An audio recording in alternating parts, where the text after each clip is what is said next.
ਅਗਮ ਅਗਾਧ ਪਾਰ ਬ੍ਰਹਮ ਸੋਏ,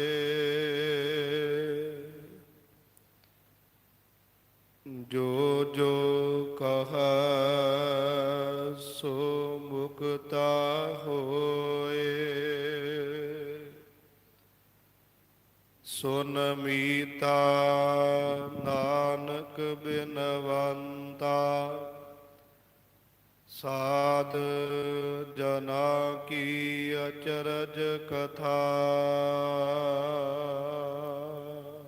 ਸਤਨਾਮ ਸ਼੍ਰੀ ਵਾਹਿਗੁਰੂ ਸਾਹਿਬ ਜੀ।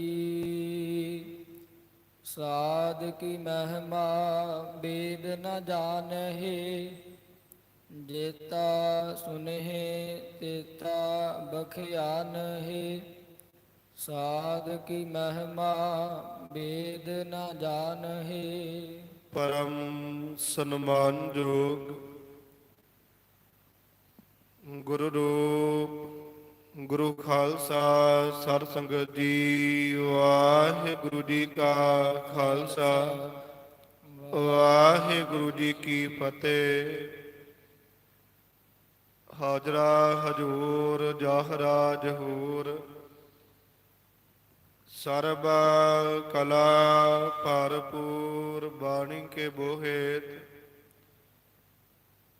ਧੰਨ ਧੰਨ ਸਾਹਿਬ ਸ੍ਰੀ ਗੁਰੂ ਗ੍ਰੰਥ ਸਾਹਿਬ ਜੀ, ਤਿਨਾਂ ਦੇ ਪਾਵਨ ਹਜੂਰ ਵਿਖੇ ਨਿਤ ਦੀ ਤਰ੍ਹਾਂ ਭਾਈ ਨੰਦ ਲਾਲ ਜੀ ਗੁਰਮਤਿ ਵਿਦਿਆਲਾ ਸ੍ਰੀ ਸਰਬਲੋ ਬੁੰਗਾ ਨੰਗਲੀ ਵਿਖੇ, ਜੋ ਸਤਿਗੁਰੂ ਜੀ ਦੀ ਅਪਾਰ ਕਿਰਪਾ ਰਹਿਮਤ ਦੇ ਸਦਕਾ ਸ਼੍ਰੀ ਸੁਖਮਨੀ ਸਾਹਿਬ ਜੀ ਦੇ ਮਹਾਨ ਸੰਪਟ ਜਾਪ ਚੱਲ ਰਹੇ ਨੇ। ਨਿਤ ਦੀ ਤਰ੍ਹਾਂ ਸ਼ਾਮ ਦੇ ਦੀਵਾਨਾਂ ਅੰਦਰ ਸੋਦਰ ਦੇ ਜਾਪ, ਔਰ ਜੋ ਰੋਜ਼ਾਨਾ ਸ਼੍ਰੀ ਸੁਖਮਨੀ ਸਾਹਿਬ ਜੀ ਦੀ ਪਾਵਨ ਕਥਾ ਲੜੀਵਾਰ ਲੜੀ ਹਜੂਰ ਦੀ ਰਹਿਮਤ ਸਦਕਾ ਚੱਲ ਰਹੀ ਹੈ। ਅੱਜ ਦੇ ਦੀਵਾਨ ਦੀ ਪ੍ਰਾਰੰਭਤਾ ਹੋ ਰਹੀ ਹੈ ਸ਼ਹੀਦਾਂ ਦੇ ਸਰਤਾਜ ਧੰਨ ਸਤਿਗੁਰੂ ਗੁਰੂ ਅਰਜਨ ਦੇਵ ਸਾਹਿਬ ਜੀ ਮਹਾਰਾਜ। ਦੀਨ ਦੁਨੀਆ ਦੇ ਮਾਲਕ, ਸ਼ਾਂਤੀ ਦੇ ਪੁੰਜ, ਆਪਣੇ ਪਾਵਨ ਮੁਖਾਰ ਬਿੰਦ ਤੋਂ ਗੁਰੂ ਖਾਲਸਾ ਜੀ 7ਵਾਂ ਸ਼ਲੋਕ ਜੋ ਸਤਿਗੁਰੂ ਸਾਹਿਬ ਜੀ ਨੇ ਬਖਸ਼ਿਸ਼ ਕੀਤਾ ਹੈ। ਧੰਨ ਸਤਿਗੁਰੂ ਗੁਰੂ ਅਰਜਨ ਦੇਵ ਸਾਹਿਬ ਜੀ ਜ਼ਿਕਰ ਕਰਦੇ ਨੇ, ਅਗਮ ਅਗਾਧ ਪਾਰ ਬ੍ਰਹਮ ਸੋਏ, ਜੋ ਜੋ ਕਹਾ ਸੋ ਮੁਕਤਾ ਹੋਏ। ਇਸੇ ਤਰੀਕੇ ਨਾਲ ਅੱਗੇ ਜ਼ਿਕਰ ਕੀਤਾ ਹੈ, ਸੁਨ ਮੀਤਾ ਨਾਨਕ ਬਿਨਵੰਤਾ, ਸਾਧ ਜਨਾ ਕੀ ਅਚਰਜ ਕਥਾ। ਜੋ ਸਾਰ ਜਨਾਂ ਦੀ ਗੁਰੂ ਖਾਲਸਾ ਜੀ ਉਹ ਅਚਰਜ ਬਾਤ ਹੈ, ਅਚਰਜ ਕਥਾ ਹੈ, ਉਹਦਾ ਜ਼ਿਕਰ ਹਜੂਰ ਨੇ ਸਾਰੀ ਅਸ਼ਟਪਦੀ ਵਿੱਚ ਦਰਸਾਇਆ ਹੈ। 7ਵੀਂ ਅਸ਼ਟਪਦੀ ਦਾ ਗੁਰੂ ਖਾਲਸਾ ਜੀ ਅੱਜ 8ਵਾਂ ਪਦਾ ਸਤਿਗੁਰੂ ਜੀ ਬਖਸ਼ਿਸ਼ ਕਰਦੇ ਪਏ ਨੇ। ਆਓ ਸੁਰਤੀਆਂ ਬਿਰਤੀਆਂ ਇਕਾਗਰ ਕਰੀਏ, ਗੁਰੂ ਸਾਹਿਬ ਜੀ ਦੇ ਮੁਬਾਰਕ ਪਵਿੱਤਰ ਚਰਨਾਂ ਦੇ ਨਾਲ ਜੁੜੀਏ, ਜੋ ਪਾਤਸ਼ਾਹ ਜੀ ਮੁਬਾਰਕ ਰਸਨਾ ਤੋਂ ਪਾਵਨ ਉਪਦੇਸ਼ ਸਾਧੂ ਦੇ ਪਰਥਾਏ ਪਾਵਨ ਸੁਖਮਨੀ ਸਾਹਿਬ ਦੇ ਵਿੱਚੋਂ ਬਖਸ਼ਿਸ਼ ਕਰਦੇ ਪਏ ਨੇ। ਇਸ ਨੂੰ ਸਰਵਣ ਕਰਕੇ ਆਪਣੇ ਜੀਵਨ ਨੂੰ ਗੁਰੂ ਖਾਲਸਾ ਜੀ ਆਨੰਦ ਦੇ ਸਾਧ ਕਰੀਏ। ਅਸੀਸ ਬਖਸ਼ੋ, ਸੁਰਤ ਇਕਾਗਰ ਕਰੋ, ਗੁਰੂ ਪਾਤਸ਼ਾਹ ਜੀ ਦੇ ਮੁਬਾਰਕ ਚਰਨਾਂ ਦਾ ਧਿਆਨ ਲਾਓ, ਉਚਾਰਨ ਕਰੋ ਜੀ। ਸਤਨਾਮ ਸ਼੍ਰੀ ਵਾਹਿਗੁਰੂ ਸਾਹਿਬ ਜੀ। ਸਤਨਾਮ ਸ਼੍ਰੀ ਵਾਹਿਗੁਰੂ ਸਾਹਿਬ ਜੀਓ। ਸਤਨਾਮ ਸ਼੍ਰੀ ਵਾਹਿਗੁਰੂ ਸਾਹਿਬ ਜੀ। ਸਾਧ ਕੀ ਮਹਿਮਾ ਬੇਦ ਨ ਜਾਣਹਿ। ਧੰਨ ਸਤਿਗੁਰੂ ਗੁਰੂ ਅਰਜਨ ਦੇਵ ਸਾਹਿਬ ਜੀ ਮੁਬਾਰਕ ਪਵਿੱਤਰ ਰਸਨਾ ਤੋਂ ਬਖਸ਼ਿਸ਼ ਕਰਦੇ ਪਏ ਨੇ। ਸਾਧ ਕੀ ਮਹਿਮਾ ਵੇਦ ਨਾ ਜਾਣਨਾ ਹੈ। ਸਾਧ ਦੇ ਪਰਥਾਏ ਗੁਰੂ ਖਾਲਸਾ ਜੀ ਸਾਰੀ ਅਸ਼ਟਪਦੀ ਵਿੱਚ ਜ਼ਿਕਰ ਆਇਆ ਹੈ। ਪਿਛਲੇ ਦੀਵਾਨਾਂ ਅੰਦਰ ਆਪ ਜੀ ਨੇ ਸਾਧੂ ਦੇ ਪਰਥਾਏ ਉਪਮਾ ਨੂੰ ਸੁਣਨਾ ਕੀਤਾ ਹੈ। ਸ੍ਰੀ ਗੁਰੂ ਗ੍ਰੰਥ ਸਾਹਿਬ ਜੀ ਦੇ ਵਿੱਚ ਗੁਰੂ ਖਾਲਸਾ ਜੀ ਮੁਬਾਰਕ ਬਚਨ ਆਉਂਦੇ ਨੇ। ਸਾਧ ਰੂਪ ਆਪਣਾ ਤਨ ਧਾਰਿਆ। ਅਕਾਲ ਪੁਰਖ ਵਾਹਿਗੁਰੂ ਪਰਮੇਸ਼ਰ ਨੇ ਆਪ ਹੀ ਗੁਰੂ ਖਾਲਸਾ ਜੀ ਸਾਧ ਰੂਪ ਜਿਹੜਾ ਹੈ ਤਨ ਧਾਰਨਾ ਕੀਤਾ ਹੈ। ਜਿਵੇਂ ਆਪ ਜੀ ਬਾਣੀ ਚੋਂ ਪੜ੍ਹਦੇ ਹੋ ਨਾ, ਆਪ ਨਾਰਾਇਣ ਕਲਾ ਧਾਰ ਜਗ ਮਹਿ ਪਰਵਰਿਓ, ਨਿਰੰਕਾਰ ਆਕਾਰ ਜੋਤ ਜਗ ਮੰਡਲ ਕਰਿਓ। ਇਵੇਂ ਗੁਰੂ ਖਾਲਸਾ ਜੀ ਇੱਥੇ ਜ਼ਿਕਰ ਆ ਰਿਹਾ। ਸਾਧ ਰੂਪ ਆਪਣਾ ਤਨ ਧਾਰਿਆ। ਪਰਮੇਸ਼ਰ ਨੇ ਆਪ ਹੀ ਗੁਰੂ ਖਾਲਸਾ ਜੀ ਮਹਾਤਮਾ ਰੂਪ ਹੋ ਕੇ ਸਾਧੂ ਰੂਪ ਦੇ ਵਿੱਚ ਜਿਹੜਾ ਹੈ ਆਪਣਾ ਸਾਂਗ ਵਰਤਾਵਨਾ ਕੀਤਾ ਹੈ। ਗੁਰੂ ਗਰੀਬ ਨਵਾਜ ਸਾਧੂ ਦੀ ਮਹਿਮਾ ਦਾ ਜ਼ਿਕਰ ਕਰਦਿਆਂ ਉਚਾਰਦੇ ਨੇ, ਵੇਦ ਨਾ ਜਾਣਨਾ ਹੈ ਕਿ ਜਿਹੜੀ ਸਾਧੂ ਮਹਾਤਮਾ ਦੀ ਮਹਿਮਾ ਹੈ ਇਹਨੂੰ ਗੁਰੂ ਖਾਲਸਾ ਜੀ ਵੇਦ ਵੀ ਨਹੀਂ ਜਾਣਦੇ। ਆਮ ਮਨੁੱਖ ਦਾ ਜਨਮ ਹੋਵੇ ਨਾ ਤੇ ਪਤਰੀਆਂ ਵਾਚਣ ਵਾਲਿਆਂ ਦੀ, ਭਵਿੱਖ ਦੱਸਣ ਵਾਲਿਆਂ ਦੀ ਲਾਈਨ ਲੱਗੀ ਹੁੰਦੀ ਹੈ, ਪਰ ਸਾਧੂ ਦੇ ਪਰਥਾਏ ਗੁਰੂ ਖਾਲਸਾ ਜੀ ਮੁਬਾਰਕ ਰਸਨਾ ਤੋਂ ਕੋਈ ਵੀ ਜਿਹੜਾ ਉਪਦੇਸ਼ ਨਹੀਂ ਮਿਲ ਸਕਦਾ। ਵੇਦ ਦਾ ਜ਼ਿਕਰ ਗੁਰਬਾਣੀ ਵਿੱਚ ਬਹੁਤ ਆਉਂਦਾ ਹੈ। 4 ਵੇਦਾਂ ਦੀ ਬਾਤ ਆਉਂਦੀ ਹੈ। 6 ਸ਼ਾਸਤਰ ਨੇ, 18 ਪੁਰਾਣ ਨੇ, 27 ਸਿਮਰਤੀਆਂ ਨੇ। 4 ਵੇਦਾਂ ਦਾ ਜ਼ਿਕਰ ਵੀ ਆਉਂਦਾ ਬਾਣੀ ਵਿੱਚ, ਨਾਮ ਵੀ ਆਉਂਦੇ ਨੇ, ਜਿਵੇਂ ਰਿਗ ਵੇਦ ਹੈ, ਜੁਜ ਵੇਦ ਹੈ, ਸਾਮ ਵੇਦ ਹੈ, ਅਥਰਵਣ ਵੇਦ ਹੈ। ਇਵੇਂ ਗੁਰੂ ਖਾਲਸਾ ਜੀ ਇੱਥੇ ਜ਼ਿਕਰ ਕੀਤਾ ਹੈ। ਕਈ ਥਾਵਾਂ ਤੇ ਵੇਦਾਂ ਦੇ ਪਰਥਾਏ ਬਹੁਤ ਕੁਝ ਬੋਲਿਆ ਜਾਂਦਾ ਹੈ। ਬਾਣੀ ਵਿੱਚ ਸ਼ਬਦ ਆਉਂਦਾ, ਵੇਦ ਕਤੇਬ ਕਹੋ ਮਤ ਝੂਠੇ, ਝੂਠਾ ਜੋ ਨਾ ਵਿਚਾਰਾ। ਵੇਦ ਝੂਠੇ ਨਹੀਂ ਹੈ। ਝੂਠਾ ਉਹ ਹੈ ਜਿਹੜਾ ਵੇਦ ਦੀ ਸਾਰ ਨੂੰ, ਵਿਚਾਰ ਨੂੰ ਨਹੀਂ ਜਾਣਦਾ। ਸ਼੍ਰੀ ਆਨੰਦ ਸਾਹਿਬ ਵਿੱਚ ਆਪ ਜੀ ਪੜ੍ਹਦੇ ਹੋ, ਵੇਦਾ ਮਹਿ ਨਾਮ ਉੱਤਮ ਸੋ ਸੁਣਹਿ ਨਾਹੀ। ਵੇਦਾਂ ਦੇ ਵਿੱਚ ਵੀ ਰੱਬ ਦੇ ਨਾਮ ਦੀ ਗੁਰੂ ਖਾਲਸਾ ਜੀ ਮਹਾਨਤਾ ਦਰਸਾਈ ਗਈ ਹੈ। ਇੱਥੇ ਪ੍ਰਕਰਨ ਹੋਰ ਹੈ ਵੀ ਜਿਹੜੀ ਸਾਧੂ ਦੀ ਮਹਿਮਾ ਹੈ, ਵਡਿਆਈ ਹੈ, ਸ਼ੋਭਾ ਹੈ, ਇਹਨੂੰ ਵੇਦ ਵੀ ਗੁਰੂ ਖਾਲਸਾ ਜੀ ਨਹੀਂ ਜਾਣਦੇ, ਨਹੀਂ ਜਾਣ ਸਕਦੇ। ਵੇਦਾਂ ਦੇ ਵਿੱਚ ਕਰਮ ਕਾਂਡ ਦਾ ਜ਼ਿਕਰ ਆਇਆ ਹੈ। ਇਸੇ ਤਰੀਕੇ ਨਾਲ ਸਮੇਂ ਨਾਲ ਉੱਥੇ ਵੀ ਉਪਦੇਸ਼ ਦਿੱਤਾ ਗਿਆ ਹੈ। ਵੇਦ ਗੁਰੂ ਖਾਲਸਾ ਜੀ ਕਈ ਸਮੇਂ ਬਾਅਦ ਜਿਹੜਾ ਉਚਾਰੇ ਗਏ ਨੇ, ਪਰ ਜਿਹੜੀ ਮਹਾਤਮਾ ਦੀ ਖੇਡ ਹੈ ਉਹ ਤੇ ਪਰਮੇਸ਼ਰ ਆਪ ਸਾਖਿਆਤ ਰੂਪ ਹੋ ਕੇ ਜਿਹੜਾ ਹੈ ਸਾਧੂ ਦੇ ਰੂਪ ਵਿੱਚ ਆ ਕੇ ਧਰਤੀ ਦੇ ਵਿੱਚ, ਸੰਸਾਰ ਦੇ ਉੱਪਰ ਵਿਚਰਿਆ ਹੁੰਦਾ। ਤੇ ਜਦੋਂ ਮਾਲਕ ਖੁਦ ਖੁਦਾ ਆਪ ਹੀ ਦੇਹ ਲੈ ਕੇ ਗੁਰੂ ਖਾਲਸਾ ਜੀ ਇਹ ਸੰਸਾਰ ਵਿੱਚ ਵਿਚਰੇ, ਤੇ ਦੁਨੀਆ ਦੀ ਕਿਹੜੀ ਹਸਤੀ ਹੈ, ਕਿਹੜਾ ਗਿਆਨ ਹੈ ਜਿਹੜਾ ਨੂੰ ਬਿਆਨ ਕਰ ਸਕੇ। ਭਾਵ ਕੋਈ ਗਿਆਨ ਨਹੀਂ ਹੈ, ਕੋਈ ਵੀ ਹਸਤੀ ਨਹੀਂ ਹੈ ਜਿਹੜੀ ਐਸੀ ਵੇਦ ਬਾਣੀ ਜਾਂ ਹੋਰ ਮਹਾਤਮਾ ਦੇ ਪਰਥਾਏ ਬਿਆਨ ਕਰ ਸਕੇ। ਕਿਉਂਕਿ ਬਾਣੀ ਵਿੱਚ ਸ਼ਬਦ ਹੈ, ਸੁਮੰਤਰ ਸਾਧ ਬਚਨਾ ਕੋਟ ਦੋਖ ਬਿਨਾਸਨ ਹੈ। ਇਹਨੂੰ ਵੇਦ ਨਹੀਂ ਬਿਆਨ ਕਰਨਗੇ। ਬਾਣੀ 'ਚ ਸ਼ਬਦ ਆਉਂਦਾ ਏ, ਗਿਰ ਬਸਦਾ ਜਲ ਪਵਨ ਜਾਏਗੋ, ਇੱਕ ਸਾਧ ਬਚਨ ਅਟਲਾਦਾ। ਇਹਨੂੰ ਗੁਰੂ ਖਾਲਸਾ ਜੀ ਵੇਦ ਨਹੀਂ ਗਿਆਨ ਕਰਨਗੇ। ਤੇ ਬਾਣੀ ਦੇ ਵਿੱਚ ਸਾਧੂ ਦੇ ਪਰਥਾਏ ਹੈ ਵੀ ਕੋਈ ਫਰਕ ਨਹੀਂ ਹੈਗਾ, ਪਰਮੇਸ਼ਰ ਤੇ ਸਾਧ ਇੱਕ ਹੀ ਨੇ, ਇਹਨੂੰ ਵੇਦ ਨਹੀਂ ਗਿਆਨ ਕਰੇਗਾ। ਸੋ ਐਸਾ ਜ਼ਿਕਰ ਕਰਦੇ ਨੇ ਵੀ ਜਿਹੜੀ ਸਾਧੂ ਦੀ ਮਹਾਤਮਾ ਦੀ ਮਹਿਮਾ ਏ, ਵਡਿਆਈ ਹੈ, ਸ਼ੋਭਾ ਏ, ਉਪਮਾ ਏ, ਇਹਨੂੰ ਗੁਰੂ ਖਾਲਸਾ ਜੀ ਵੇਦ ਵੀ ਜਿਹੜੇ ਨੇ ਉਹ ਨਹੀਂ ਬਿਆਨ ਕਰ ਸਕਦੇ, ਭਾਵ ਨਹੀਂ ਜਾਣਦੇ ਜੀ। ਜੇਤਾ ਸੁਨਹਿ ਤੇਤਾ ਬਖਿਆ ਨਹਿ। ਸਰੋਤਾ ਜਨ ਜਿੰਨੇ ਕ ਭਗਤਾਂ ਜਨਾਂ ਤੋਂ ਸੁਣਦੇ ਨੇ, ਵਿਦਵਾਨ ਜਨਾਂ ਤੋਂ, ਸਤਿਪੁਰਸ਼ਾਂ ਤੋਂ, ਗੁਣੀ ਗਿਆਨੀ ਜਨਾਂ ਤੋਂ ਸੁਣਦੇ ਨੇ, ਉਹਨਾਂ ਕੀ ਵਿਖਿਆਨ ਕਰਦੇ ਨੇ। ਜਿੰਨਾ ਗੁਰੂ ਖਾਲਸਾ ਜੀ ਪੜ੍ਹਿਆ ਜਾਂਦਾ ਹੈ, ਉਹਨਾਂ ਕੀ ਅੱਗੇ ਸੁਣਾਇਆ ਜਾਂਦਾ ਹੈ। ਪਰੰਤੂ ਇਹ ਬਾਤ ਬੜੇ ਕਮਾਲ ਦੀ ਹੈ। ਪੜ੍ਹਾਈ ਜਿਹੜੀ ਹੈ ਉਹਦੀ ਸੀਮਾ ਹੈ। ਕਿਤਾਬ ਅੱਜ ਤੋਂ 10 ਸਾਲ 20 ਸਾਲ ਪਹਿਲਾਂ ਲਿਖੀ ਗਈ ਹੈ।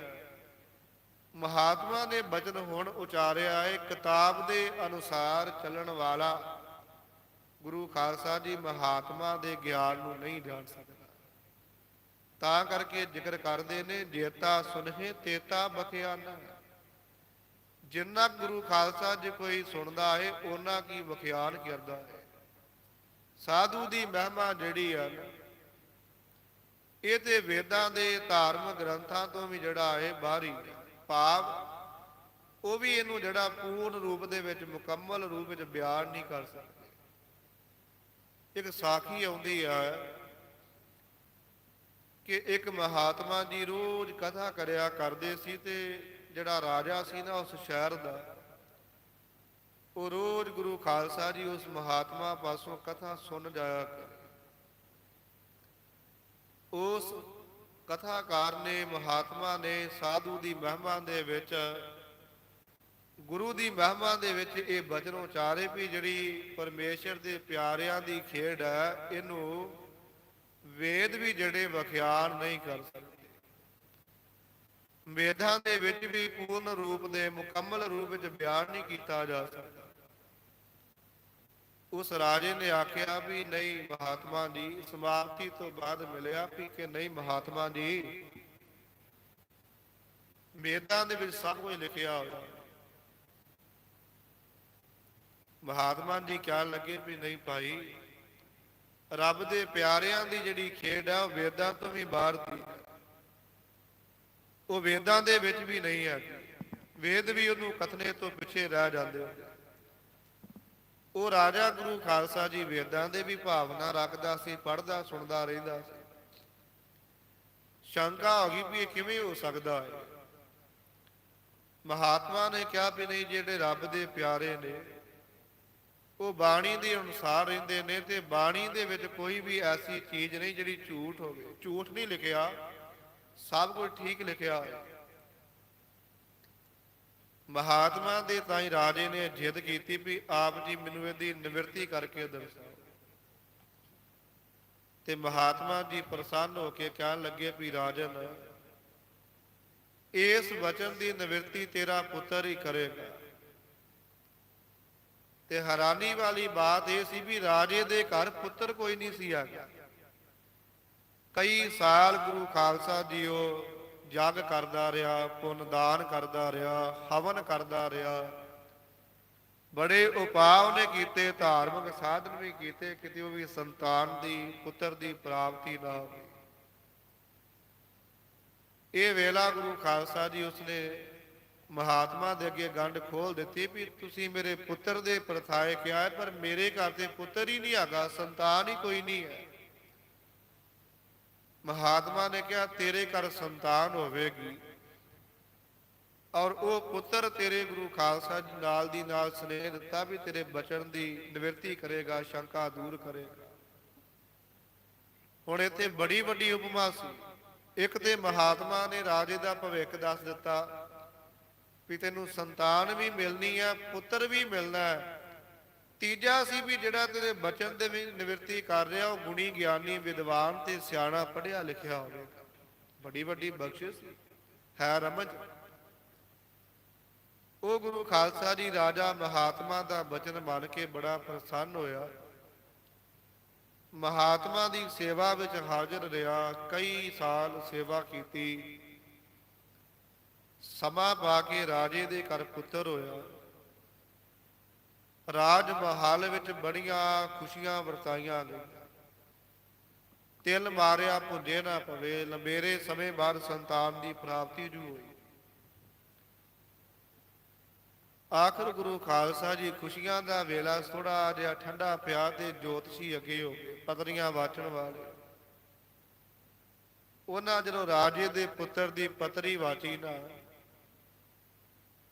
ਉਹਦੀ ਪਤਰੀ ਨੇ ਇਹ ਗੁਣ ਅੱਗੇ ਰੱਖ ਦਿੱਤਾ ਵੀ ਇਹਦੀ ਉਮਰ ਜਿਹੜੀ ਆ 11 ਸਾਲ 11 ਮਹੀਨੇ ਤੇ 11 ਦਿਨ ਦੀ ਹੈ। ਰਾਜੇ ਨੂੰ ਚਿੰਤਾ ਵੀ ਪੈ ਗਈ ਵੀ ਇੰਨੇ ਸਾਲਾਂ ਬਾਅਦ ਪੁੱਤਰ ਮਿਲਿਆ ਏ, ਤੇ ਜੇ ਮਿਲਿਆ ਹੀ ਮਿਲਿਆ ਤੇ ਇੰਨੀ ਛੋਟੀ ਉਮਰ। ਰਾਜੇ ਨੇ ਗੁਰੂ ਖਾਲਸਾ ਜੀ ਫੇਰ ਹੌਸਲਾ ਕੀਤਾ, ਦਿਲ ਰੱਖਿਆ, ਆਪਣੇ ਪੁੱਤਰ ਨੂੰ ਪਾਲਿਆ ਚਾਵਾਂ ਦੇ ਨਾਲ, ਤੇ ਸਮੇਂ ਦੇ ਜਿਹੜੇ ਰੀਤੀ ਰਿਵਾਜ ਸੀ ਉਹਨੂੰ ਪੜ੍ਹਨ ਵਾਸਤੇ ਧਾਰਮਿਕ ਗ੍ਰੰਥ ਸ਼ਾਸਤਰ ਵੇਦ ਬਾਣੀਆਂ ਮਹਾਤਮਾ ਦੇ ਸੰਗ ਦੇ ਕੋਲ ਭੇਜ ਦਿੱਤਾ। ਨਾਲ ਕਿਹਾ ਵੀ ਇੱਥੇ ਰਹਿ ਕੇ ਮਹਾਤਮਾ ਦੀ ਸੇਵਾ ਕਰ, ਪਤਾ ਸੀ ਵੀ ਮਰ ਤੇ ਜਾਣਾ ਹੀ ਹੈ, ਉਮਰ ਥੋੜੀ ਹੈ। ਰਾਜਾ ਵੀ ਛੱਡ ਕੇ ਘਰ ਆ ਗਿਆ, ਮੁੜ ਕੇ ਜਾਣ ਦਾ ਹਿੱਲਾ ਨਹੀਂ ਰੱਖਿਆ। ਜਦੋਂ ਰਾਜਾ ਘਰ ਆ ਗਿਆ ਤੇ ਉਹ ਪੁੱਤਰ ਨੂੰ ਪਤਾ ਲੱਗ ਗਿਆ ਵੀ ਮੇਰੀ ਉਮਰ 11 ਵਰੇ 11 ਮਹੀਨੇ ਹੀ ਹੈ, 11 ਕੁ ਦਿਨਾਂ ਦੀ ਹੈ। ਉਹ ਗੁਰੂ ਖਾਲਸਾ ਜੀ ਸਭ ਕੁਝ ਛੱਡ ਕੇ ਤੇ ਮਹਾਤਮਾ ਦੀ ਸੇਵਾ ਤਨ ਮਨ ਦੇ ਨਾਲ ਕਰਨ ਲੱਗ ਪਿਆ। ਸਮਰਪਿਤ ਹੋ ਗਿਆ ਵੀ ਮਨਾ ਮਰ ਤੇ ਜਾਣਾ ਹੀ ਹੈ, ਚਲੋ ਜਿਹੜੇ ਹੈਗੇ ਨੇ ਜ਼ਿੰਦਗੀ ਦੇ ਕੋ ਸਾਲ ਇਹ ਸੇਵਾ ਵਿੱਚ ਹੀ ਮੁਕੰਮਲ ਕਰ ਲਏ ਜਾਣ। ਮਹਾਤਮਾ ਦੀ ਸੇਵਾ ਵਿੱਚ ਹਾਜ਼ਰ ਹੋਇਆ, ਇੰਨੀ ਸੇਵਾ ਕੀਤੀ, ਮਹਾਤਮਾ ਨੂੰ ਰਝਾ ਲਿਆ, ਪ੍ਰਸੰਨ ਹੋ ਗਏ ਮਹਾਤਮਾ। ਤੇ ਮਹਾਤਮਾ ਨੇ ਖੁਸ਼ ਹੋ ਕੇ ਆਖਿਆ ਵੀ ਲੰਮੀ ਉਮਰ ਭੋਗੇ, ਤੇਰੀ ਉਮਰ ਲੰਬੇਰੀ ਹੋਵੇ, ਅਸੀਸ ਬਖਸ਼ੀ। ਔਰ ਗੁਰੂ ਖਾਲਸਾ ਜੀ ਉਹ ਪੁੱਤਰ ਨੇ ਜਦੋਂ ਅਸੀਸ ਲਈ ਨਾ ਰਾਜ ਪੁੱਤਰ ਨੇ, ਤੇ ਨਾਲ ਹੀ ਮਹਾਤਮਾ ਦੇ ਅੱਗੇ ਆਪਣੇ ਜੀਵਨ ਦੀ ਖੰਡ ਖੋਲ ਦਿੱਤੀ। ਰਾਜੇ ਦੇ ਪਰਖਾਏ ਦੱਸਿਆ, ਮੇਰੇ ਪਿਤਾ ਨੇ ਦੱਸਿਆ ਮੈਨੂੰ ਵੀ ਮੇਰੀ ਉਮਰ 11 ਸਾਲ 11 ਮਹੀਨੇ 11 ਦਿਨ ਦੀ ਆ, ਤੇ ਤੁਸੀਂ ਕਹਿੰਦੇ ਜੇ ਉਮਰ ਲੰਬੇਰੀ ਹੋਵੇ, ਇਹ ਚੋਂ ਵੀ ਕਈ ਸਾਲ ਜਾ ਚੁੱਕੇ ਨੇ। ਮਹਾਤਮਾ ਪ੍ਰਸੰਨ ਹੋਏ, ਕਹਿਣ ਲੱਗੇ ਬੇਟਾ ਤੈਨੂੰ ਉਮਰ ਦਾ ਵਰ ਦੇ ਦਿੱਤਾ ਹੈ। ਜੇ 11 ਦੀ ਗੱਲ ਚੱਲੀ ਹੈ ਤੇ ਅੱਜ ਤੋਂ ਤੇਰੀ ਉਮਰ 111 ਸਾਲ ਹੋ ਗਈ ਹੈ। 100 ਸਾਲ ਹੋਰ ਗੁਰੂ ਖਾਲਸਾ ਜੀ ਵਰਦਾਨ ਦੇ ਦਿੱਤਾ। ਕਿਉਂਕਿ ਸਾਧੂ ਦਾ ਬੋਲ ਵੀ ਫਿੱਕਾ ਨਹੀਂ ਨਾ ਪੈਂਦਾ, ਬਾਣੀ 'ਚ ਬਚਨ ਆਉਂਦਾ ਹੈ ਨਾ, ਗੇਰ ਬਸੁਦਾ ਜਲ ਪਵਨ ਜਾਏਗੋ, ਇੱਕ ਸਾਧ ਬਚਨ ਅਟਲਾਦਾ। ਧਰਤੀ ਆਪਣਾ ਭਾਰ, ਗੁਰੂ ਖਾਲਸਾ ਜੀ ਆਪਣਾ ਸੁਭਾਅ ਬਦਲ ਸਕਦੀ ਹੈ, ਅੱਗ ਦਾ ਸੁਭਾਅ ਵਿਪਰਜਾ ਹੋ ਸਕਦਾ ਹੈ, ਪਾਣੀ ਆਪਣਾ ਸੁਭਾਅ ਬਦਲ ਸਕਦਾ ਹੈ। ਸਾਧੂ ਦੀ ਰਸਨਾ ਤੋਂ ਨਿਕਲਿਆ ਅਮੋਘ ਬਾਣ ਦੀ ਨਿਆਈ ਬਚਨ ਜਿਹੜਾ ਹੈ ਉਹ ਅਟਲ ਰਹਿੰਦਾ ਹੈ। ਇਹ ਨਹੀਂ ਜੇ ਆਪਣਾ ਸੁਭਾਅ ਬਦਲਦਾ। ਉਸ ਬੱਚੇ ਦੀ ਉਮਰ 11 ਸਾਲ ਦੀ ਹੈ ਤੇ ਮਹਾਤਮਾ ਦੀ ਰਸਨਾ ਤੋਂ ਪ੍ਰਸੰਨ ਵਿੱਚ ਹੋ ਕੇ ਬਚਨ ਆ ਗਏ ਨੇ ਵੀ ਬੱਚਾ ਤੇਰੀ ਉਮਰ 111 ਸਾਲ। ਤੇ ਬੱਚੇ ਨੇ ਆਖਿਆ ਵੀ ਬਾਬਾ ਮੈਨੂੰ ਤੇ 11 ਸਾਲਾਂ ਦਾ ਹੀ ਵਰਦਾਨ ਹੋਇਆ ਹੈ। ਮਹਾਤਮਾ ਨੇ ਕਿਹਾ 11 ਹੀ ਰਹਿਣਗੇ, ਪਰ ਹੁਣ 111 ਸਾਲ ਉਹਦੇ ਨਾਲ ਓਨੇ ਮਹੀਨੇ ਤੇ ਦਿਨ ਫੇਰ ਜੋੜ ਦਿੱਤੇ, ਗਿਣਤੀ ਨੂੰ ਨਹੀਂ ਛੇੜਿਆ, ਪਰ ਆਪਣੀ ਬਖਸ਼ਿਸ਼ ਦਾ ਗੁਰੂ ਖਾਲਸਾ ਜੀ ਨਾਲ ਏਕਾ ਲਾ ਕੇ 100 ਸਾਲ ਵਰਦਾਨ ਵਧਾ ਦਿੱਤਾ। ਉਹ ਬੱਚਾ ਗੁਰੂ ਖਾਲਸਾ ਜੀ ਸੇਵਾ ਉੱਥੇ ਹੀ ਕਰਦਾ ਰਿਹਾ। 11 ਸਾਲ ਪੂਰੇ ਹੋ ਗਏ, 11 ਮਹੀਨੇ ਵੀ ਬਤੀਤ ਹੋ ਗਏ, 11 ਦਿਨ ਵੀ ਚਲੇ ਗਏ, 12ਵਾਂ ਮਹੀਨਾ ਚੜ ਗਿਆ, ਮੌਤ ਨਹੀਂ ਹੋਈ। ਵਾਹਿਗੁਰੂ 12ਵਾਂ ਸਾਲ ਦੀ ਜ਼ਿੰਦਗੀ ਦਾ ਸ਼ੁਰੂ ਹੋ ਗਿਆ। ਜਦੋਂ ਫਿਰ 12 ਸਾਲਾਂ ਦਾ ਹੋਇਆ ਨਾ, ਮਹਾਤਮਾ ਤੋਂ ਖੁਸ਼ੀ ਲੈ ਕੇ ਆਪਣੇ ਘਰ ਆਇਆ। ਜਦੋਂ ਘਰ ਆਇਆ ਰਾਜੇ ਨੇ ਵੇਖਿਆ ਵੀ ਇਹਦੀ ਉਮਰ 11 ਸਾਲ ਦੀ ਸੀ, ਇਹ 12 ਦਾ ਹੋ ਗਿਆ, ਇਹ ਬੜਾ ਪ੍ਰਸੰਨ ਹੋਇਆ। ਔਰ ਉਹਨੂੰ ਪੁੱਛਿਆ ਵੀ ਤੇਰੇ ਨਾਲ ਕੀ ਵਾਪਰਿਆ। ਉਹਨੇ ਦੱਸਿਆ ਵੀ ਮਹਾਤਮਾ ਨੇ ਐਸਾ ਬਚਨ ਦਿੱਤਾ, ਮੈਂ ਦਰਸਾਇਆ ਵੀ ਮੇਰੀ ਉਮਰ ਇੰਨੀ ਹੈ, ਉਹਨਾਂ ਨੇ ਮੈਨੂੰ 111 ਸਾਲ ਦੀ ਉਮਰ ਦਾ ਵਰਦਾਨ ਦਿੱਤਾ। ਤੇ ਰਾਜੇ ਨੂੰ ਅੱਜ ਉਹ ਯਾਦ ਆਇਆ ਵੀ ਮਹਾਤਮਾ ਨੇ ਕਿਹਾ ਸੀ ਵੇਦਾਂ ਦੇ ਵਿੱਚ ਵੀ ਰੱਬ ਦੇ ਪਿਆਰਿਆਂ ਦੀ ਗਾਥਾ ਜਿਹੜੀ ਆ ਮੁਕੰਮਲ ਨਹੀਂ ਹੈ। ਵੇਦ ਵੀ ਇਸ ਗੱਲ ਨੂੰ ਬਿਆਨ ਨਹੀਂ ਕਰ ਸਕਦੇ। ਵੇਦਾਂ ਦੇ ਵਿੱਚ ਵੀ ਗੁਰੂ ਖਾਲਸਾ ਜੀ ਇਹ ਬਾਤ ਜਿਹੜੀ ਹੈ ਨਾ, ਇਹ ਬਾਹਰੀ ਹੈ। ਔਰ ਅੱਜ ਇਹਨੂੰ ਅੱਜ ਉਹ ਬਚਨ ਯਾਦ ਆਇਆ ਵੀ ਮਹਾਤਮਾ ਨੇ ਕਿਹਾ ਸੀ ਵੀ ਇਸ ਬਚਨ ਦੀ ਸ਼ੰਕਾ ਨਿਵਰਤੀ ਜਿਹੜੀ ਹੈ ਉਹ ਤੇਰੀ ਸੰਤਾਨ ਕਰੇਗੀ। ਅੱਜ ਉਹਦੇ ਪੁੱਤਰ ਨੇ ਗੁਰੂ ਖਾਲਸਾ ਜੀ 12ਵੇਂ ਸਾਲ ਨੂੰ ਭੋਗ ਕੇ ਉਹਦਾ ਸ਼ੰਕਾ ਨਿਵਰਤ ਕੀਤਾ। ਸੋ ਇਸ ਪ੍ਰਕਾਰ ਸਾਧ ਕੀ ਮਹਿਮਾ ਵੇਦ ਨਾ ਜਾਣ ਹੈ, ਜੇਤਾ ਸੁਨਹਿ ਤੇਤਾ ਬਖਿਆਨਾ। ਰੱਬ ਦੇ ਪਿਆਰਿਆਂ ਦੀ ਗਾਥਾ। ਸਾਧ ਕਹਿਣਾ ਤੇ ਸਾਧ ਹੋ ਜਾਣਾ ਬੜਾ ਫਰਕ ਹੁੰਦਾ ਹੈ। ਇਸ ਵਾਸਤੇ ਇਹਨਾਂ ਸਾਧਾਂ ਦਾ ਜ਼ਿਕਰ ਬਾਣੀ ਵਿੱਚ ਹੈ ਜਿਨ੍ਹਾਂ ਸਾਧਨਾ ਕਰ ਕਰਕੇ ਗੁਰੂ ਖਾਲਸਾ ਜੀ ਆਪਣਾ ਆਪ ਗਵਾਇਆ ਹੈ, ਰੱਬ ਦੇ ਚਰਨਾਂ 'ਚ ਪ੍ਰਵਾਨ ਹੋਏ ਨੇ। ਉਹਨਾਂ ਦੇ ਪਰਥਾਏ ਕਿਹਾ ਵੀ ਇਹਨਾਂ ਦੀ ਮਹਿਮਾ ਨੂੰ ਵੇਦ ਵੀ ਨਹੀਂ ਜਾਣਦੇ, ਜਿੰਨਾ ਕੁ ਸੁਣਿਆ ਜਾਂਦਾ ਹੈ ਉਹਨਾਂ ਕੀ ਵਿਖਿਆਨ ਕਰਦੇ ਨੇ, ਭਾਵ ਉਚਾਰਦੇ ਹਨ। ਸਾਧ ਕੀ ਉਪਮਾ ਤਿਹੁ ਗੁਣ ਤੇ ਦੂਰ। ਜਿਹੜੀ ਸਾਧੂ ਦੀ ਉਪਮਾ ਹੈ ਨਾ, ਸਾਧੂ ਮਹਾਤਮਾ ਦੀ ਗੁਰੂ ਖਾਲਸਾ ਜੀ ਵਡਿਆਈ ਹੈ, ਤੇ ਉਹ ਗੁਣ ਤੇ ਦੂਰ, ਇਹ ਤਿੰਨਾਂ ਗੁਣਾਂ ਤੋਂ ਬੜੀ ਦੂਰ ਹੈ, ਪਰੇ ਦੀ ਬਾਤ ਹੈ, ਕੋਈ ਨੇੜੇ ਦੀ ਨਹੀਂ, ਬੜੀ ਦੂਰ ਦੀ ਬਾਤ ਹੈ। ਤਿੰਨ ਗੁਣ ਬਾਣੀ ਦੇ ਵਿੱਚ ਜ਼ਿਕਰ ਆਉਂਦਾ ਹੈ, ਰਜੋ ਗੁਣ ਹੈ, ਤਮੋ ਗੁਣ ਹੈ, ਸਤੋ ਗੁਣ ਹੈ। ਵੱਖੋ ਵੱਖਰੇ ਸੁਭਾਅ ਨੇ ਇਹਨਾਂ ਦੇ। ਸਾਹਿਬ ਜੀ ਕਹਿੰਦੇ ਸਾਧੂ ਮਹਾਤਮਾ ਜਿਹੜਾ ਹੈ ਇਹਦੇ ਤੋਂ ਵੀ ਪਰੇ ਚੌਥੀ ਭੂਮਿਕਾ ਵਿੱਚ ਖੇਡਦਾ। ਇਹਨਾਂ ਤੋਂ ਜਿਹੜਾ ਹੈ ਤ੍ਰਿਗੁਣੀ ਸੰਸਾਰ ਤੋਂ ਪਰੇ ਹੋ ਜਾਂਦਾ ਹੈ, ਕਿਉਂਕਿ ਬਾਣੀ ਦੇ ਵਿੱਚ ਬੜਾ ਬੜਾ ਸੁੰਦਰ ਜ਼ਿਕਰ ਆਇਆ ਮਹਾਤਮਾ ਦੀ ਉਪਮਾ ਦੇ ਪਰਥਾਏ। ਇੱਕ ਫਕੀਰ ਦੇ ਪਰਥਾਏ ਆਪ ਜੀ ਨੇ ਸੁਣਿਆ, ਮਨਸੂਰ। ਉਹਨੇ ਗੁਰੂ ਖਾਲਸਾ ਜੀ ਅਨਲ ਹੱਕ ਦਾ ਨਾਰਾ ਮਾਰਿਆ ਸੀ। ਉਹਨੂੰ ਸਮੇਂ ਦੀ ਹਕੂਮਤ ਨੇ ਉਸ ਵੇਲੇ ਇਹ ਸਜ਼ਾ ਦਿੱਤੀ ਸੀ। ਅਨਲ ਹੱਕ ਤੋਂ ਭਾਵ ਸੀ ਵੀ ਮੈਂ ਰੱਬ ਹਾਂ ਤੇ ਮੇਰੇ ਵਿੱਚ ਵੀ ਰੱਬ ਹੈ। ਔਰ ਗੁਰੂ ਖਾਲਸਾ ਜੀ ਬਾਣੀ ਵਿੱਚ ਵੀ ਆਉਂਦਾ ਹੈ, ਮਨ ਤੂੰ ਜੋਤ ਸਰੂਪ ਹੈ ਆਪਣਾ ਮੂਲ ਪਛਾਣ, ਸਭ ਮਹਿ ਜੋਤ ਜੋਤ ਹੈ ਸੋਏ, ਆਤਮਾ ਪ੍ਰਾਤਮਾ ਏਕੋ ਕਰੈ। ਇਸੇ ਤਰੀਕੇ ਨਾਲ ਗੁਰੂ ਖਾਲਸਾ ਜੀ ਅਭੇਦਤਾ ਦਰਸਾਈ ਗਈ ਹੈ। ਦੇਹ ਕਰਕੇ ਭੇਦ ਵੱਖਰਾ ਹੈ, ਭਿੰਨ ਹੈ। ਔਰ ਸਮੇਂ ਦੀ ਹਕੂਮਤ ਨੇ ਇਹ ਸਜ਼ਾ ਸੰਗਸਾਰ ਕਰਨਾ ਸ਼ੁਰੂ ਕੀਤਾ ਵੀ ਇਹਨੂੰ ਸੰਗਸਾਰ ਕੀਤਾ, ਜੇਲ੍ਹ ਦੇ ਵਿੱਚ ਕੈਦ ਕੀਤਾ ਗਿਆ। ਕੈਦ ਕਰਨ ਤੋਂ ਬਾਅਦ ਉਹਦੇ ਕੋਲ ਇੱਕ ਸਵਾਲ ਕਰਤਾ ਆਇਆ ਤੇ ਉਹਨੇ 3 ਸਵਾਲ ਅੱਗੇ ਰੱਖੇ।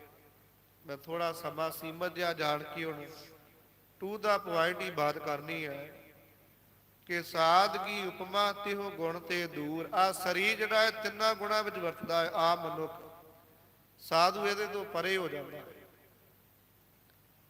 ਉਹਨੇ ਗੁਰੂ ਖਾਲਸਾ ਜੀ ਸਵਾਲ ਕਰਤੇ ਨੇ, 3 ਸਵਾਲ ਕੀਤੇ ਵੀ ਦਾਨ ਕੀ ਸੀਮਾ ਕਿਆ ਹੈ। ਉਹਦਾ ਦੂਜਾ ਸਵਾਲ ਸੀ ਤਿਆਗ ਕੀ ਸੀਮਾ ਕਿਆ ਹੈ, ਤੇ ਤੀਜਾ ਸਵਾਲ ਸੀ ਵੀ ਪ੍ਰੇਮ ਕੀ ਸੀਮਾ ਕਿਆ ਹੈ। ਮਨਸੂਰ ਦੇ ਕੋਲ ਇੱਕ ਛੋਟਾ ਜਿਹਾ ਰੋਟੀ ਦਾ ਟੁਕੜਾ ਸੀ, ਆਮ ਜਿਹਨੂੰ ਅਸੀਂ ਬਹੀ ਕਹਿ ਦਿੰਦੇ ਆ, ਸੁੱਕੀ। ਉਹਨੇ ਕੰਬਲੀ ਝਾੜੀ ਤੇ ਹੇਠੋਂ ਰੋਟੀ ਦਾ ਟੁਕੜਾ ਕੱਢਿਆ। ਜਿਹਨੇ ਸਵਾਲ ਕੀਤੇ ਉਹਨੂੰ ਦਿੱਤਾ ਵੀ ਆ ਲੈ ਖਾ ਲੈ। ਸਵਾਲ ਕਰਨ ਵਾਲਾ ਕਹਿਣ ਲੱਗਾ ਵੀ ਮੈਂ ਨਹੀਂ ਖਾਣੀ, ਵੀ ਮੈਂ ਸਵਾਲ ਕੀਤੇ ਨੇ, ਰੋਟੀ ਖਾਣ ਨਹੀਂ ਆਇਆ। ਮਨਸੂਰ ਨੇ ਕਿਹਾ ਵੀ ਇਹਨੂੰ ਖਾ ਲੈ, ਤੇਰੇ ਸਵਾਲ ਦਾ ਜਵਾਬ ਵੀ ਦਿਆਂਗਾ। ਉਹਨੇ ਗੁਰੂ ਖਾਲਸਾ ਜੀ ਰੋਟੀ ਦਾ ਟੁਕੜਾ ਖਾ ਲਿਆ ਤੇ ਮਨਸੂਰ ਕਹਿਣ ਲੱਗਾ ਵੀ ਤੇਰੇ ਪਹਿਲੇ ਸਵਾਲ ਦਾ ਜਵਾਬ ਤੂੰ ਪੁੱਛਦਾ ਨਾ ਵੀ ਦਾਨ ਕੀ ਸੀਮਾ ਕਿਆ ਹੈ।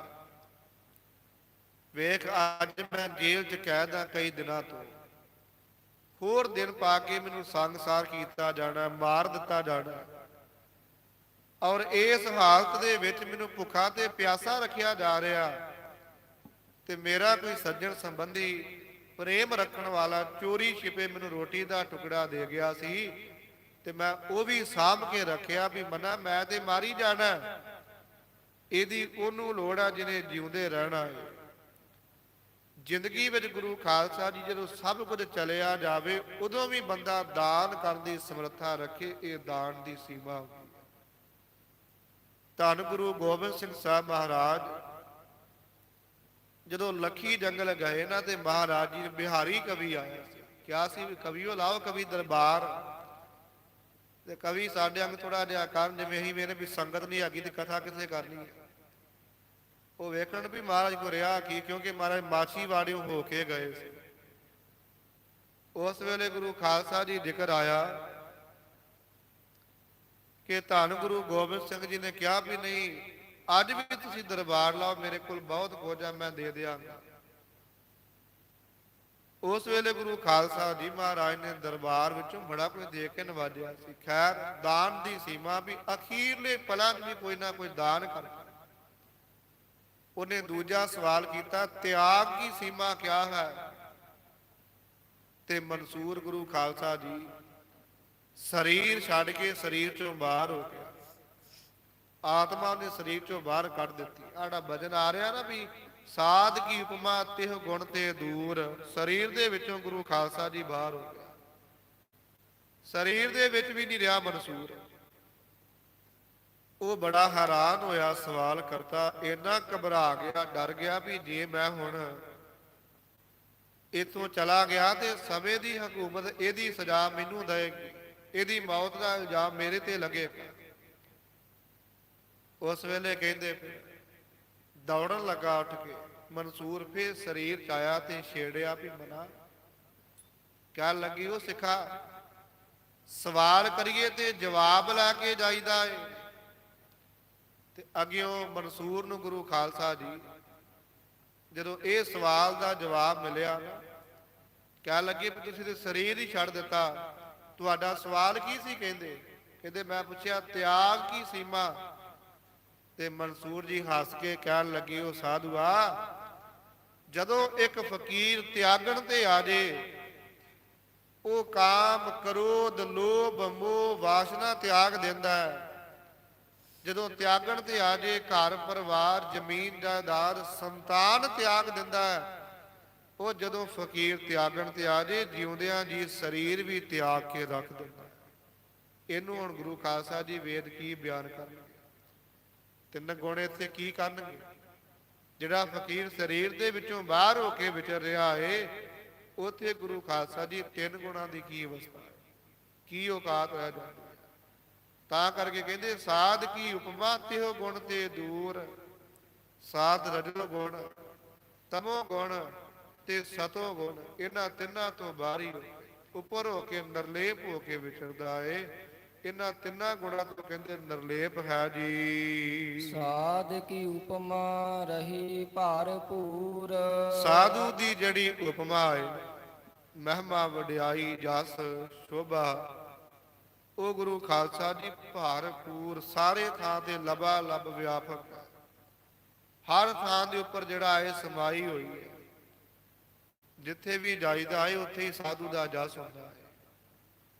ਆ 11 ਸਤੰਬਰ ਨੂੰ ਮਹਾਂਪੁਰਖ ਸੰਤ ਬਾਬਾ ਪਾਲਾ ਸਿੰਘ ਜੀ ਤਿਨਾਂ ਦੀ ਗੁਰੂ ਖਾਲਸਾ ਜੀ ਬਰਸੀ ਆ ਰਹੀ ਹੈ, ਔਰ ਪੂਰੇ ਵਰਲਡ ਦੇ ਵਿੱਚ ਦੇਸ਼ਾਂ ਵਿਦੇਸ਼ਾਂ ਵਿੱਚ ਮਨਾਈ ਜਾਂਦੀ ਹੈ। ਉਹ ਸਾਧੂ ਦੇ ਇੱਧਰਲੇ ਏਰੀਏ 'ਚ ਹੀ ਵਿਚਰਿਆ ਹੈ। ਪ੍ਰਦੇਸ਼ ਦੇ ਵਿੱਚ ਗੁਰੂ ਖਾਲਸਾ ਜੀ ਨੂੰ ਵਡਿਆਇਆ ਜਾਂਦਾ ਹੈ। ਐਸੇ ਅਨੇਕਾਂ ਸਾਧੂ ਹੋਏ ਨੇ। ਮਹਾਂਪੁਰਖ ਸ਼੍ਰੀ ਮਾਨ ਸੰਤ ਬਾਬਾ ਠਾਕੁਰ ਸਿੰਘ ਜੀ ਖਾਲਸਾ ਪਿੰਡਰਾਂ ਵਾਲੇ, ਉਹਨਾਂ ਮਹਾਂਪੁਰਖਾਂ ਦੀਆਂ ਬਰਸੀਆਂ ਵੀ ਗੁਰੂ ਖਾਲਸਾ ਜੀ ਵੱਡੇ ਪੱਧਰ ਤੇ, ਕਿਉਂਕਿ ਉਹਨਾਂ ਦੀ ਇਹੋ ਹੀ ਵਡਿਆਈ ਮਹਿਮਾ ਹੈ। ਹਰ ਥਾਂ ਤੇ ਉਹਨਾਂ ਦਾ ਜਸ ਹੁੰਦਾ ਹੈ। ਕਿਉਂ ਹੁੰਦਾ ਹੈ? ਕਿਉਂਕਿ ਉਹਨਾਂ ਸੰਸਾਰ ਦੇ ਤਿੰਨਾਂ ਗੁਣਾਂ ਨੂੰ ਛੱਡ ਕੇ ਉੱਪਰ ਹੋ ਕੇ ਵਿਚਰੇ ਨੇ, ਚੌਥੀ ਭੂਮਿਕਾ ਦੇ ਵਿੱਚ ਵਿਚਰੇ ਨੇ। ਤਾਂ ਜ਼ਿਕਰ ਕਰਦੇ ਨੇ ਵੀ ਜਿਹੜੀ ਸਾਧੂ ਦੀ ਮਹਿਮਾ ਹੈ ਉਹ ਹਰ ਥਾਂ ਤੇ ਵਿਆਪਕ ਹੈ, ਜਰਰੇ ਜਰਰੇ ਦੇ ਵਿੱਚ ਵਿਆਪਕ ਹੈ, ਹਰ ਥਾਂ ਤੇ ਲਬਾ ਲਬ ਭਰੀ ਹੈ ਜੀ। ਸਾਧ ਕੀ ਸੋਭਾ ਕਾ ਨਾਹੀ ਅੰਤ, ਜਿਹੜੀ ਸਾਧੂ ਦੀ ਸੋਭਾ ਗੁਰੂ ਖਾਲਸਾ ਜੀ ਦਾ ਅੰਤ ਕੋਈ ਨਹੀਂ ਹੈ। ਅੰਤ ਤੇ ਉਹਦਾ ਹੁੰਦਾ ਹੈ ਨਾ ਜਿਹੜੀ ਇੱਕ ਪਾਸੇ ਸ਼ੁਰੂ ਹੋਈ ਤੇ ਦੂਜੇ ਪਾਸੇ ਸਮਾਪਤ ਹੋ ਜਾਣੀ ਹੈ। ਸਾਧੂ ਦੀ ਗੁਰੂ ਖਾਲਸਾ ਜੀ ਵਡਿਆਈ ਮਹਿਮਾ ਸ਼ੁਰੂ ਤੇ ਹੋਈ ਹੈ, ਸਮਾਪਤ ਨਹੀਂ ਹੋਈ। ਮਹਾਤਮਾ ਦੇ ਬੋਲ ਗਾਂ ਕੁਲਾਂ ਪੀੜ੍ਹੀਆਂ ਦਾ ਉਧਾਰ ਕਰ ਜਾਂਦੇ ਨੇ, ਤੇ ਗਾਂ ਜਦੋਂ ਉਹ ਬਚਨ ਆ ਕੇ ਫੇਰ ਸਫਲ ਹੁੰਦੇ ਨੇ, ਉਹ ਦਿਨ ਫੇਰ ਸਾਧੂ ਨੂੰ ਉਸੇ ਰੂਪ ਹੀ ਯਾਦ ਕੀਤਾ ਜਾਂਦਾ ਹੈ। ਇਸ ਵਾਸਤੇ ਸਾਧਾਂ ਦੀ ਸੋਭਾ ਦਾ ਕੋਈ ਅੰਤ ਨਹੀਂ ਹੈ। ਜਿੰਨੀ ਵੀ ਕਰੀ ਚਲੀਏ ਉਨੀ ਹੀ ਥੋੜੀ ਹੈ ਜੀ। ਸਾਧ ਕੀ ਸੋਭਾ ਸਦਾ ਬੇਅੰਤ। ਜਿਹੜੀ ਸਾਧੂ ਦੀ ਸੋਭਾ ਹੈ ਉਹ ਹਮੇਸ਼ਾ ਹੀ ਬੇਅੰਤ ਬੇਅਗੇਤਰ ਲੱਗਾ ਹੈ। ਜਿਵੇਂ ਬੇਮਿਸਾਲ ਬੇਹਿਸਾਬ, ਇਵੇਂ ਗੁਰੂ ਖਾਲਸਾ ਜੀ ਬੇਅੰਤ, ਭਾਵ ਜਿਹਦਾ ਅੰਤ ਹੀ ਕੋਈ ਨਹੀਂ ਹੈਗਾ। ਜਿਹਦਾ ਗੁਰੂ ਖਾਲਸਾ ਜੀ ਕੋਈ ਅੰਤ ਨਹੀਂ ਹੈਗਾ। ਅੰਤ ਨਾ ਅੰਤਾ ਸਦਾ ਬੇਅੰਤ। ਜਿਹੜੀ ਬੇਅੰਤ ਹੈ, ਜਿਹਨੂੰ ਵੇਦਾਂ ਨੇ ਨੇਤ ਨੇਤ ਕਿਹਾ ਹੈ, ਜਿਹੜੀ ਪਰੇ ਤੋਂ ਪਰੇ ਹੈ, ਉਹਦੇ ਪ੍ਰਥਾਇ ਕੀਤਾ ਵੀ ਸਾਧੂ ਦੀ ਸੋਭਾ ਬੇਅੰਤ ਹੈ। ਮੂਲ ਰੂਪ ਓੜਕ ਰੂਪ ਉਹਦਾ ਕੋਈ ਵੀ ਅੰਤ ਨਹੀਂ ਪਾਇਆ ਜਾ ਸਕਦਾ। ਸਾਧ ਕੀ ਸੋਭਾ ਊਚ ਤੇ ਊਚੀ। ਸਾਧੂ ਦੀ ਜਿਹੜੀ ਸੋਭਾ ਗੁਰੂ ਖਾਲਸਾ ਜੀ ਉੱਚਿਆਂ ਤੋਂ ਵੀ ਉੱਚੀ ਹੈ। ਬ੍ਰਹਮਾ ਆਦਿ ਵਰਗੇ ਬੜੇ ਬੜੇ ਉੱਚੇ ਹੋਏ ਨੇ, ਪਰ ਰੱਬ ਪਿਆਰਿਆਂ ਦੀ ਸੋਭਾ ਇਹਨਾਂ ਬ੍ਰਹਮੇ ਵਰਗਿਆਂ ਤੋਂ, ਦੇਵ ਜਨਾਂ ਦੇ ਨਾਲੋਂ ਵੀ ਉੱਚੀ ਹੈ, ਤਿੰਨਾਂ ਗੁਣਾਂ ਤੋਂ ਵੀ ਉੱਚੀ ਹੈ ਜੀ। ਸਾਧ ਕੀ ਸੋਭਾ ਮੂਚ ਤੇ ਮੂਚੀ। ਔਰ ਸਾਧੂ ਦੀ ਜਿਹੜੀ ਸੋਭਾ ਹੈ, ਮੂਚ ਕਹੀਏ ਵੱਡੀ ਤੋਂ ਵੱਡੀ ਹੈ। ਇਹਨੂੰ ਕਿਸੇ ਵੀ ਰੂਪ ਵਿੱਚ ਗੁਰੂ ਖਾਲਸਾ ਜੀ ਮੁਕੰਮਲ ਰੂਪ ਬਿਆਨ ਨਹੀਂ ਕੀਤਾ ਜਾ ਸਕਦਾ। ਇਹਦਾ ਅੰਤ ਕੋਈ ਨਹੀਂ ਹੈ, ਇਹਦੇ ਤੋਂ ਪਰੇ ਕਿਸੇ ਦੀ ਮਹਿਮਾ ਕੋਈ ਨਹੀਂ ਹੈ। ਇਹੀ ਕਾਰਨ ਹੈ ਬਣਦੇ ਨੇ, ਉਹਨਾਂ ਨੂੰ ਆਪਣੀ ਵਡਿਆਈ ਮਹਿਮਾ ਕਰਾਉਣੀ ਪੈਂਦੀ ਹੈ। ਤੇ ਜਿਨ੍ਹਾਂ ਨੂੰ ਪਰਮੇਸ਼ਰ ਬਣਾ ਦਿੰਦਾ ਨਾ ਵਡਿਆਈ ਦੇ ਕੇ, ਉਹਨਾਂ ਨੂੰ ਕਰਾਉਣੀ ਨਹੀਂ ਪੈਂਦੀ, ਉਹਨਾਂ ਦੀ ਆਪਣੇ ਆਪ ਹੀ ਹੋ ਜਾਂਦੀ ਹੈ। ਚੌਂ ਕੁੰਟਾਂ 'ਚ ਗੁਰੂ ਖਾਲਸਾ ਜੀ ਉਹਨਾਂ ਦੇ ਨਾਂ ਦਾ ਡੰਕਾ ਵੱਜਦਾ ਹੈ। ਸੋ ਐਸੀ ਰੱਬ ਦੇ ਪਿਆਰਿਆਂ ਦੀ ਜਿਹੜੀ ਮਹਿਮਾ ਹੈ ਉਹ ਵੱਡੀ ਤੋਂ ਵੱਡੀ ਮੂਝ ਤੇ ਮੂਚੀ ਹੈ ਜੀ। ਸਾਧ ਕੀ ਸੋਭਾ ਸਾਧ ਬਣ ਆਈ। ਅਖੀਰ ਜ਼ਿਕਰ ਕਰਦੇ ਨੇ ਵੀ ਜਿਹੜੀ ਰੱਬ ਦੇ ਪਿਆਰਿਆਂ ਦੀ ਸ਼ੋਭਾ ਵਡਿਆਈ ਹੈ, ਇਹ ਉਹਨਾਂ ਨੂੰ ਹੀ ਬਾਣ ਆਉਂਦੀ ਹੈ। ਜਿਵੇਂ ਭੱਟ ਸਾਹਿਬਾਨਾਂ ਨੇ ਸਵਈਆਂ ਦੇ ਵਿੱਚ ਜ਼ਿਕਰ ਕੀਤਾ ਹੈ ਨਾ ਵੀ ਭੱਲੇ ਅਮਰਦਾਸ ਗੁਣ ਤੇਰੇ, ਤੇਰੀ ਉਪਮਾ ਤੁਹੀ ਬਨ ਆਵੈ। ਉਹਨਾਂ ਧੰਨ ਗੁਰੂ ਅਮਰਦਾਸ ਸਾਹਿਬ ਜੀ ਦੇ ਪਰਥਾਏ ਉਚਾਰਿਆ ਵੀ ਐ ਧੰਨ ਗੁਰੂ ਅਮਰਦਾਸ ਸਾਹਿਬ, ਤੇਰੀ ਜਿਹੜੀ ਵਡਿਆਈ ਹੈ ਉਹ ਤੈਨੂੰ ਬਾਣ ਆਉਂਦੀ ਹੈ। ਏਦਾਂ ਹੀ ਧੰਨ ਗੁਰੂ ਅਰਜਨ ਦੇਵ ਸਾਹਿਬ ਜੀ ਜ਼ਿਕਰ ਕਰਦੇ ਨੇ ਵੀ ਜਿਹੜੀ ਰੱਬ ਦੇ ਪਿਆਰਿਆਂ ਦੀ ਵਡਿਆਈ ਹੈ ਨਾ, ਸਾਧੂ ਮਹਾਤਮਾ ਸੰਤ ਜਨਾਂ ਦੀ, ਉਹ ਗੁਰੂ ਖਾਲਸਾ ਜੀ ਉਹਨਾਂ ਨੂੰ ਹੀ ਬਾਣ ਆਉਂਦੀ ਹੈ ਜੀ। ਨਾਨਕ ਸਾਧ ਪ੍ਰਭ ਭੇਦ ਨਾ ਪਾਈ। ਅੱਗੇ ਜ਼ਿਕਰ ਕਰਦੇ ਨੇ ਵੀ ਜਿਹੜੇ ਐਸੇ ਸਾਧੂ ਮਹਾਤਮਾ ਨੇ, ਰੱਬ ਦੀ ਬਖਸ਼ਿਸ਼ ਵਾਲੇ, ਰਹਿਮਤ ਵਾਲੇ, ਉਹਨਾਂ ਦੇ ਵਿੱਚ ਤੇ ਪਰਮੇਸ਼ਰ ਦੇ ਵਿੱਚ ਕੋਈ ਭੇਦ ਨਹੀਂ ਜਿਆ। ਰੱਬ ਦੇ ਪਿਆਰਿਆਂ ਦੇ ਵਿੱਚ ਤੇ ਰੱਬ ਵਿੱਚ ਕੋਈ ਭੇਦ ਨਹੀਂ ਹੈਗਾ। ਇੱਕ ਤੇ ਆਪ ਜੀ ਰਹਿਰਾਸ ਸਾਹਿਬ ਵਿੱਚੋਂ ਪੜ੍ਹਦੇ ਹੋ ਨਾ, ਹਰ ਹਰ ਜਨ ਦੁਈ ਏਕ ਹੈ। ਸ਼ਬਦ ਆਪਾਂ ਪੜ੍ਹਦੇ ਆ, ਹਰ ਕਾ ਸੇਵਕ ਸੋ ਹਰ ਹੀ ਜੇਹਾ, ਭੇਦ ਨਾ ਜਾਣੋ ਮਾਨਸ ਦੇਹਾ। ਸੇਵਕ ਦੇ ਵੀ ਤੇ ਗੁਰੂ ਖਾਲਸਾ ਜੀ ਪਰਮੇਸ਼ਰ ਦੇ ਵਿੱਚ ਵੀ ਕੋਈ ਭੇਦ ਨਹੀਂ। ਪਹਿਲਾ ਜਨ, ਦੂਜਾ ਸੇਵਕ, ਤੀਜਾ ਗੁਰੂ ਖਾਲਸਾ ਜੀ ਸੰਤ ਹੈ, ਜਿਹਨੂੰ ਬਾਣੀ ਵਿੱਚ ਆਪਾਂ ਪੜ੍ਹਦੇ ਆ, ਸੰਤ ਰਾਮ ਹੈ ਏਕੋ। ਸੰਤ ਦੇ ਵਿੱਚ ਵੀ ਤੇ ਰਾਮ ਦੇ ਵਿੱਚ ਵੀ ਕੋਈ ਭੇਦ ਨਹੀਂ। ਚੌਥਾ ਸ਼ਬਦ ਇੱਥੇ ਆ ਰਿਹਾ ਏ, ਨਾਨਕ ਸਾਧ ਪ੍ਰਭ ਭੇਦ ਨਾ ਪਾਈ। ਪਰਮੇਸ਼ਰ ਦੇ ਵਿੱਚ ਵੀ ਤੇ ਗੁਰੂ ਖਾਲਸਾ ਜੀ ਸਾਧੂ ਮਹਾਤਮਾ ਦੇ ਵਿੱਚ ਵੀ ਕੋਈ ਭੇਦ ਨਹੀਂ ਜੀ। ਇਹ ਚਾਰ ਸ਼ਬਦ ਆਪ ਜੀ ਜਾਣਦੇ ਹੋ। ਓੜਕ ਦੀ ਬਾਤ, ਭੇਦ ਤੇ ਆਪਣੇ ਕਿਸੇ ਵਿੱਚ ਵੀ ਨਹੀਂ ਹੈਗਾ, ਸਿਰਫ ਆ ਦੇਹ ਤੇ ਮੋਹ ਮਮਤਾ ਕਰਕੇ। ਆ ਸਰੀਰ ਦਾ ਹੀ ਥੋੜਾ ਜਿਹਾ ਭੇਦ ਮੁਨਕਰ ਜਿਹਾ ਹੋ ਕੇ ਬਹਿ ਗਏ। ਨਹੀਂ ਤੇ ਸਾਡੇ ਅੰਦਰ ਵੀ ਪਰਮੇਸ਼ਰ ਹੈ। ਧਰਤੀ ਦੇ ਹਰ ਥਾਂ ਤੇ ਪਾਣੀ ਹੈਗਾ, ਜਰਰੇ ਜਰਰੇ ਦੇ ਵਿੱਚ, ਪਰ ਜਿੱਥੇ ਬੋਰ ਕਰਕੇ ਸਾਧਨ ਕਰਕੇ ਕੱਢਿਆ ਜਾਂਦਾ, ਪ੍ਰਗਟ ਉੱਥੋਂ ਹੀ ਹੁੰਦਾ ਹੈ। ਰੱਬ ਹਰੇਕ ਪ੍ਰਾਣੀ ਦੇ ਵਿੱਚ ਹੈ। ਜਿਹੜਾ ਗੁਰੂ ਕਰਕੇ ਮੁਸ਼ੱਕਤ ਕਰਕੇ ਅੰਮ੍ਰਿਤ ਵੇਲੇ ਜਾ ਕੇ ਸੰਗਤ ਕਰਕੇ ਉਸ ਮਾਲਕ ਨੂੰ ਪਾਉਂਦਾ ਹੈ, ਉਹਦਾ ਭੇਦ ਦੂਰ ਹੋ ਜਾਂਦਾ। ਉਹ ਫੇਰ ਸਮੇਂ ਦਾ ਮਹਾਤਮਾ, ਸੇਵਾ ਕਰਨ ਵਾਲਾ ਸੇਵਕ ਬਣ ਜਾਂਦਾ ਹੈ। ਇਸੇ ਤਰ੍ਹਾਂ ਕੋਈ ਜਨ ਬਣ ਕੇ ਉੱਭਰਦਾ ਹੈ। ਸੋ ਨਾਨਕ ਸਾਧ ਪ੍ਰਭ ਭੇਦ ਨਾ ਪਾਏ। ਕਿਉਂਕਿ ਸਾਧ ਰੂਪ ਆਪਣਾ ਤਨ ਧਾਰਿਆ, ਪਰਮੇਸ਼ਰ ਨੇ ਆਪ ਹੀ ਗੁਰੂ ਖਾਲਸਾ ਜੀ ਸਾਧੂ ਰੂਪ ਹੋ ਕੇ ਦੇਹ ਵਿੱਚ ਆਵੜਾ ਕੀਤਾ। ਐਸੇ ਰੱਬ ਦੇ ਪਿਆਰਿਆਂ ਦੀ ਗਾਥਾ ਹੈ। ਅਗਮ ਅਗਾਧ ਪਾਰ ਬ੍ਰਹਮ ਸੋਏ, ਜੋ ਜੋ ਕਹਾ ਸੋ ਮੁਕਾ ਹੋਏ। ਸੁਨ ਮੀਤਾ ਨਾਨਕ ਬਿਨਵੰਤਾ, ਸਾਧ ਜਨਾ ਕੀ ਅਚਰਜ ਕਥਾ। ਇਹ ਰੱਬ ਦੇ ਪਿਆਰਿਆਂ ਦੀ ਧੰਨ ਗੁਰੂ ਅਰਜਨ ਦੇਵ ਸਾਹਿਬ ਜੀ ਨੇ ਅਚਰਜ ਜਿਹੜੀ ਸ਼ੋਭਾ ਹੈ ਉਹ ਬਿਆਨ ਕੀਤੀ ਆ, ਵੀ ਉਹਨਾਂ ਦਾ ਅੰਤ ਕੋਈ ਨਹੀਂ, ਉਹਨਾਂ ਦਾ ਭੇਦ ਕੋਈ ਨਹੀਂ ਜਾਣ ਸਕਦਾ। ਜਿੰਨਾ ਕੁ ਸੁਣਿਆ ਹੈ ਉਹਨਾਂ ਕੀ ਉਹਨਾਂ ਨੂੰ ਵਿਖਿਆਨ ਕੀਤਾ ਜਾ ਸਕਦਾ। ਉਹਨਾਂ ਦੀ ਸ਼ੋਭਾ ਉੱਚੀ ਆ, ਵੱਡੀ ਆ, ਔਰ ਉਹਨਾਂ ਨੂੰ ਹੀ ਬਣ ਆਉਂਦੀ ਹੈ। ਅਕਾਲ ਪੁਰਖ ਵਾਹਿਗੁਰੂ ਪਰਮੇਸ਼ਰ ਵਿੱਚ ਔਰ ਸਾਧੂ ਮਹਾਤਮਾ ਰੱਬ ਦੇ ਪਿਆਰਿਆਂ ਵਿੱਚ ਕੋਈ ਭੇਦ ਨਹੀਂ। ਇੱਥੇ ਗੁਰੂ ਖਾਲਸਾ ਜੀ 7ਵੀਂ ਅਸ਼ਟਪਦੀ ਸੰਪੂਰਨ ਹੋਈ ਹੈ। ਅੱਗੇ ਕੱਲ ਦੇ ਦੀਵਾਨ ਵਿੱਚ 8ਵਾਂ ਸ਼ਲੋਕ ਅਸ਼ਟਪਦੀ ਪ੍ਰਾਰੰਭ ਹੋਣਗੇ। ਅੱਗੇ ਜ਼ਿਕਰ ਆਵੇਗਾ। ਸੋ ਹੋਈ ਭੁਲ ਚੁੱਕ ਦੀ ਖਿਮਾ। ਸਮੂਹ ਸਿੰਘ ਸੰਗਤਾਂ ਦਾ ਗਾਵਿਆ ਸੁਣਿਆ ਥਾਏ ਪਾਉ। ਅਗਾਹ ਤੋਂ ਸਮਤ ਬਖਸ਼ ਕੇ ਆਪ ਸੇਵਾਵਾਂ ਕਰਾਉਂਦੇ ਰਹਿਣ। ਅੱਜ ਧੰਨ ਗੁਰੂ ਨਾਨਕ ਸਾਹਿਬ ਮਹਾਰਾਜ ਜੀ ਦਾ ਵਿਵਾਹ ਪੁਰਬ ਵੀ ਹੈ।